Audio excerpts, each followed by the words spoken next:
c'est reparti pour un nouveau numéro de Focus CAN. Au sommaire. Au sommaire, on va revenir sur ce que Henri Saivet et Pape Abdou Cissé wax entraînement bi ñu leen jël démb. Ils se sont reposés le samedi, dimanche la ñu reprendre entraînement bi wax naa ko léegi Pape Abdou wax ki nga xamante ne moom mooy Henri Saivet aussi wax. Gis nañu aussi li nga xamante ni moom la ñu def tey en attendant le match de demain les 15 premières minutes bàyyi Aliou Cissé def ay combinaison ak li nga xamante ne moom lay waajal éventuellement face aux Béninois. Et loolu noonu yëpp dinañ ci waxtaan ak un confrère Ibrahima Baldé nekk reporter Sud Quotidien nekk aussi chroniqueur ci 2STV. Une 32e édition de la Coupe d'Afrique des Nations avec ses surprises. On l'a vu, le pays organisateur.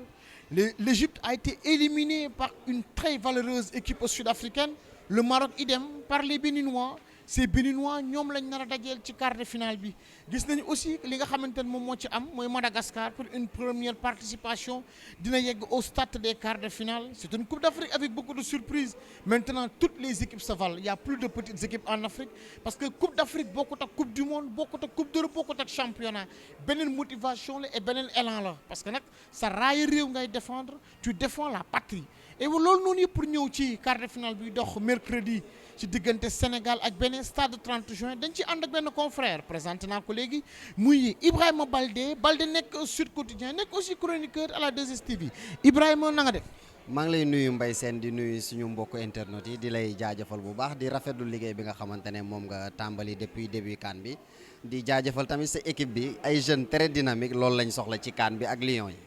Ibrahima gis nañ ni Égypte organisé Coupe d'Afrique am organisé ko woon 2006 jël ko organisé ko woon Caire 86 jël ko organisé ko 2019 nouvelle édition pendant le mois de juin Égypte toog huitième de finale lu kenn mës a gis te kenn xaaru ko woon it. non lu doy waar la wante nag dañuy fàttali ni Égypte bi mu ko organisé 2006 keroog boobu ba léegi le pays organisateur gëj a jël lii nga xamante ne moo di Coupe d'Afrique des Nations 2008 Ghana moo organisé dafa toog 2010 ñu dem ca Guinée équatoriale mu toog ñu dem Gabon toog ñu ñëwaat Guinée équatoriale toog yooyu yëpp mun wane ni tey da di compétition boo xamante ne amatul équipe bu ndaw Aliou Cissé wax na ko keneen ak keneen wax na ko donc tey équipe africaine yi nga xamante ne tey ñu ngi ñëw ci CAN bi benn di nga indi fulla wane jom wane fayda wante tamit rawatina physique bi nga xamante ne équipe yëpp moom la ñuy imposer gis nañ Cameroun daaw géej bi muy jël CAN bi 2017.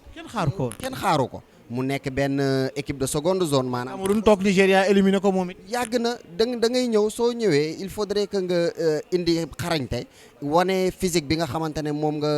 ñi équipe bi nga xamante ne mooy Afrique tàmm wane parce que da di compétition boo xamante ne du Liverpool ngay joué du Angleterre ngay joué Afrique ngay joué te joueurs yi ngay dajal yëpp pratiquement dañu nekk ci ay petit club yoo xamante ne dañuy ñëw pour jaay seen bopp Sadio Mané du ma romb Mohamed Salah du ma romb loolu woy bu rafet la donc dañuy ñëw pour wane seen bopp pour war a mën a signer ay contrat ci ay club yu mag donc looloo waral tey compétition bi nga xamante ne moo di Coupe d'Afrique di metti parce que joueurs yi ci yenn club championnat local yi la ñuy jóge donc suñuy ñëwee ci Coupe d'Afrique bi dañuy indi benn xarante indi benn jàmbaarte pour mën a signer ci club yu mag yi. pour mën a signer ci club yu mag yi balaa ñoo ñëwaat ci biir waxtaan bi Henri Saivet la ñuy déglu ak Pape Abdou Cissé.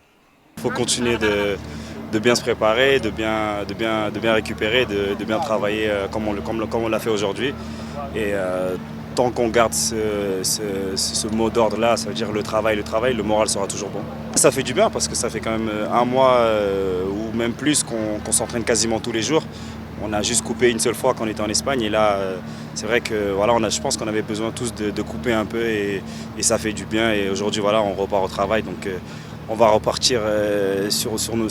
nos idées, sur nos principes et continuer à travailler comme on le dit depuis le début. Ça va être un adversaire compliqué, de toute façon on le sait, toutes les équipes ne sont pas arrivées ici par hasard, ils ont éliminé le Maroc donc il faut beaucoup se méfier d'eux. C'est une équipe qui est généreuse, bien organisée donc ça va être un match différent que contre l'Ouganda. Maintenant il faut qu'on regarde encore mieux l'équipe de Bénin, savoir comment on va les jouer parce que je pense que le fait de voir l'adversaire peut être aussi un avantage pour nous.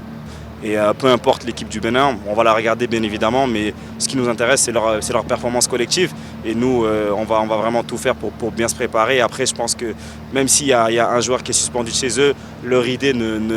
de jeu ne va pas changer plus que ça. Donc on se concentre que sur nous, sincèrement. Et bien évidemment, on va regarder l'adversaire encore et encore pour bien les étudier. Et après, le plus important, c'est nous aussi ce qu'on va faire sur le terrain. Ça nous a fait du bien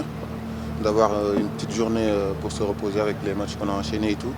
Donc je pense que ça nous a fait du bien. Et comme j'avais dit la dernière fois, je pense que dans une compétition comme la CAN, il n'y a pas de petites équipes. Donc il faut s'attendre à tout. On va avoir une équipe en face qui est prête physiquement, qui court de partout et qui est capable de marquer. Donc on va le préparer comme on a préparé tous les matchs jusqu'à maintenant. Je prie Dieu de continuer dans cette dynamique et pour essayer de gagner le prochain match. L'ambiance elle est bonne. dégg nga Henri Saivet Pape Abdou Cissé yaakaar nañ ni jàpp nañu confiance balaa ñoo daje ak Béninois yi beneen nag éliminé un candidat à cette Coupe d'Afrique des Nations muy le Maroc de Hervé Renard jël kook ñaari équipe yu bokkul. c'est que dafa gagné ku doy waar équipe bu doy waar muy équipe marocaine ku xam équipe Maroc gis ni dafa gagné Côte d'Ivoire ci biir match de poule wane benn xar kanam boo xamante ne xar kanam bu doy waar la ñu am tamit coach bu nekk seen ginnaaw coach boobu noonu léegi kenn nattaalewul xarañam fii ci Afrique. waaw mais échec na nag. échec na non bii dafa échec mais beneen da di équipe boo xamante ne day monter en puissance gagnéegul ba léegi ci match ni la ko yóbbu foofu. ay match nii la ko yóbbu benn 0-0 benn 2-2 mu ñëwaat defaat beneen nul mu ñëw ci huitième de finale bi wane beneen xar kanam da di compétition boo xamante ne match par match lañ koy joué mbay. du ay tour rek du ay këyit rek gisoo Sénégal soo xoolee prudence bi nga xamante ne am nañ ko humilité bi nga xamante ne am nañ ko looloo waral tey ñuy jël match par match pour mën a gérer match yi munoo tëb rek ñëw ne sur papier non loolu du match déedéet loolu xewi na bu yàgg Cameroun wane na ko 2017 am na tamit équipe yu ko wane fii parce que meilleur troisième yëpp génn na. Algérie tamit moom ci lancé boobu noonu ba tey mu ngi ci bal. ci lancé boobu noonu mais nañu def excellent Riyad Mahrez. waaw nañ def ndànk parce que Algérie attaque bi baax na trop milieu terrain bi nag moo gën a baax. Sofiane Feghouli Benacer nga gis Guédioura te Guédioura coach bi ba mu koy indi pratiquement dafa indi coow lu bëri ca seen dëkk.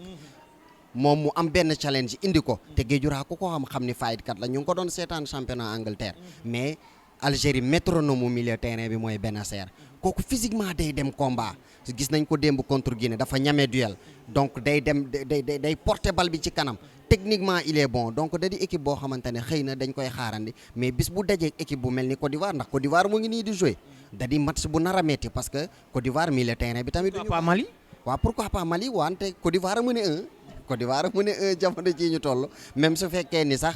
Mali am na équipe bu baax mais gis naa ni Algérie tey équipe bu ko war a mën a jaaxal ci compétition bi surtout ci yoon bi mu jël côté bi mu nekkee muy Côte d'Ivoire donc ñuy xaarandi bu baax Côte d'Ivoire parce que Côte d'Ivoire ay milieu terrain de haute qualité la ñam gis nañ ci Kessié gis nañ ci seen capitaine bi nga xamante ne du bàyyi day dóor mu daanu donc da di paramètres yoo xamante ne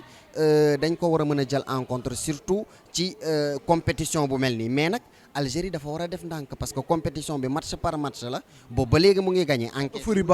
offre yi baaxul gis ngeen seen supporters yi démb nañu def fële ca stade 30 juin donc yooyu ay paramètres la yu ñu war a jël mais su leen yàlla jàppalee daal mën nañu romb mais yaakaar naa ni daal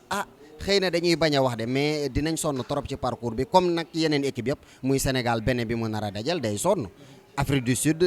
dina laale keneen day metti donc match yëpp ay metti waaw. Il n'y aura pas des matchs faciles Coupe d'Afrique la wax nañ ko léegi dafay compétition bu xaw a doy waar mun nañ ko nattamleeg Copa America fële joueurs yu mag yi nu ñuy prouver en Europe suñu demee foofu la ñuy sonn noonu problème boobu la ñuy jànkonteel fii nga xamante ne moom mooy Afrique rawatina mu am un climat très chaud joueurs yi tàmmuñoo nekk ci climat bi parce que nag wax ko Égypte fu ñu toll nii tàng na 41 degré 42 degré dafa tàng nag ci joueurs yi rawatina championnat yi nga xamante ne moom lañ jógee Balde. non dafa metti parce que soo xoolee équipe Sénégal nga xamante ne xaaju joueurs yëpp à l'extérieur ñëpp à l'extérieur lañ jóge pratiquement depuis le début de la compétition ñu ngi am ay blessés ñaata blessé plus de 7 blessés infirmerie waa ji Feejoor moom nekkul woon au chômage mu ngi woon ci liggéey bu metti ñu interroger yenn ci ay joueurs sax ñu wax ni xëy na sax climat tàngaay bi nga xamante ne moom mooy baxal yuur yi ñooy waral yenn saa yi blessé yi. beaucoup d'énergie mbay da di moo tax repos bi ñu joxe sax samedi da di baax parce que day permettre nga accumuler mobiliser waat yeneen énergie pour mën a dem quart de finale bi parce que tàngaay bi jéggi na dayoo boo xamante ne doy na waar te quart de finale bi ñu ngi ko joué ci ñu ngi ko nar a joué waat ci tàngaay mooy 18h la match bi gis nga tey bi ñu demee entraînement naaj bi mu ngi woon au Zénith donc da di compétition boo xamante ne jom rek moo leen fay bàyyi mais nag yaakaar nañ ni Lions yi xam nañ la leen di xaar Sénégal parce que mbay ñun médias yi xëy na ñun ñoo doon nekk di wasaare mais soo demee léegi ci réseaux sociaux yi ku nekk a ngi joxe point de vue am donc te xam nañ ni Lions yi ñu ngi ci réseaux sociaux yi donc xaarande bi ñu leen di xaarande am na fu ñu leen teg ba pare donc yaakaar naa ni dinañ mën a war a gën a mën a waree seen ñàmbaarte ci côté boobu noonu wante di wax ni match da nga koy gérer da ngay am temps fort di am temps moment de domination temps de récupération donc gis nañ ni Sénégal yàlla dimbali na ko depuis boobu soo amee benn temps fort day xaw a marqué day dugal benn but donc xaw a gérer match bi mais contre Bénin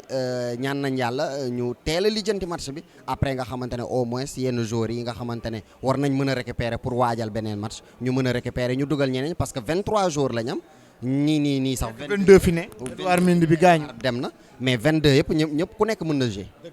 22 yëpp ku nekk mën na jouer loolu kaddu Ibrahima Baldé la muy sunu confrère nag moom itam xarañ lool ci li nga xamante ne bii ni moom lay liggéey moo xam ci mbind bi moo xam tamit ci wax bi macha allah loolu la ñu leen indiloon tey ci seen biir émission Focus CAN on se donne rendez-vous très très très prochainement juste pour rappeler que ni le Sénégal dina jouer ak Bénin quart de finale Nigéria s'est qualifié. Le Madagascar aussi s'est qualifié en attendant équipe bi nga xamante ne moom mooy Côte d'Ivoire l'Algérie aussi s'est qualifiée ça prouve que ni on a une compétition très très très relevée comme je l'ai dit tout à l'heure il y a plus de petites équipes et surtout un big up à nos partenaires la DTV, Technosmart, Fleur de Lys, Jom, Le Carter, Cocorico, KSF et c'était tout pour aujourd'hui.